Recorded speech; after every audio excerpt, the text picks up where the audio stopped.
The Samsung Galaxy Note 8 was just released and it has some great specifications. It has an almost bezel-less 6.3-inch Super AMOLED QHD Plus display that is HDR certified, 6GB of RAM, 64GB of onboard storage with expandable storage of up to 256GB, and is IP68 water and dust resistant.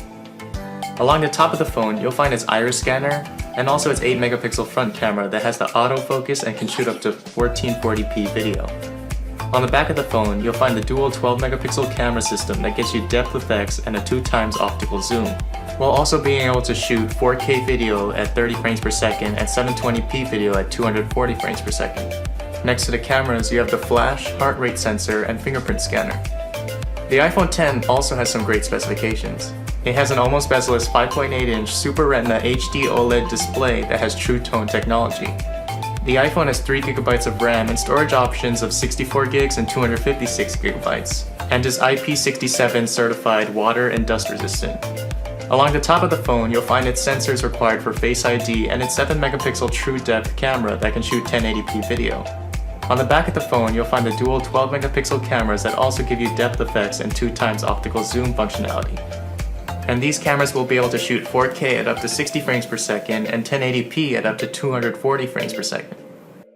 Both phones have great specifications with certain things standing out on each.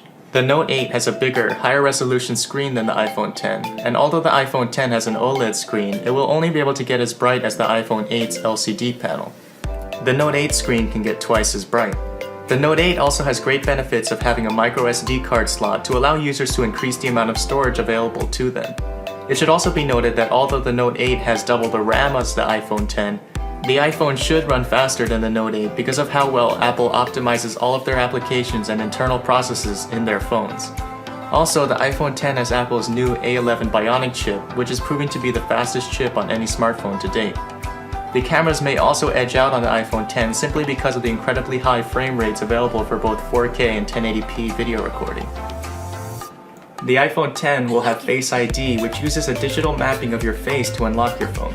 The new True Depth camera in the front will also allow you to take portrait mode pictures using the front-facing camera, and will enable Animojis, or Apple's new face tracking emojis that you can send to your friends. The Note 8 also has facial recognition, but I would not recommend that you turn this feature on because of how insecure it is. But Samsung gives you more secure alternatives in the iris scanner and a fingerprint scanner, which the iPhone X does not have. The iPhone X's A11 Bionic chip will enable it to smoothly run any games in augmented reality, and the App Store will have much better selection of apps as opposed to Android's Google Play Store. On the other hand, the Note 8 works with Samsung's newest Gear VR headset, which will utilize the phone's high-resolution display in VR. And the Note 8 should be able to run through any game or app because the Snapdragon 835 along with 6GB of RAM will do the trick in just about any scenario. The Note 8 has one obvious differentiating feature in that it houses an S Pen in the bottom right corner. It adds another level of interaction to your phone that you won't appreciate until you actually try it. Along with writing notes, you'll be able to highlight words, translate text, click small menu buttons, and even use the screen when it's wet. The iPhone X does not have any one differentiating feature. Almost every new phone has been nearly bezel-less, water resistant, and has dual cameras.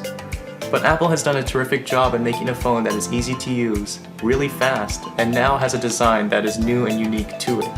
This leads me into my general thoughts. I think the iPhone X is a great phone. I think Apple has done a terrific job in actually trying to innovate this time because they haven't done that in recent years.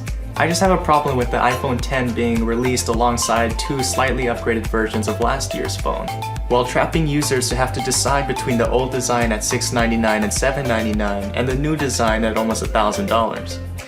If the lineup of this year's Apple phones was an iPhone X, iPhone X Plus, and maybe an iPhone 8 for cheaper, I would probably be saying that this is the phone to buy this year. Yes, the Note 8 retails for just $60 less than the iPhone X, but Samsung does include a big, bright, almost bezel-less Super AMOLED display along with a differentiating feature in the S Pen. They also give you useful adapters, $100 earphones, and a fast charger in the box, making the price of the Note 8 look more like a bargain as compared to the iPhone X. And if Samsung consumers decide not to spend the extra money and go with the S8 or S8 Plus, then they still will get a big, bright, almost bezel-less Super AMOLED display and not just revamped versions of last year's phone. My disagreeing with Apple's strategy aside, the iPhone X will be inarguably one of the best phones of 2017. If you're already engulfed in the Apple ecosystem, utilize iCloud a lot, and appreciate the simplicity of iOS 11, I'd say, despite the hefty price tag, you won't be disappointed with the iPhone X when it comes out. You'll be appreciating your phone for years down the line. But if you're not already engulfed in the Apple ecosystem, or if you're considering switching at all, I'd say give the Note 8 a long look because it's a feature-packed phone that has a screen that is yet to be topped. Also, it's running Android, which is more customizable than iOS and has become increasingly easier to use over the past couple of years.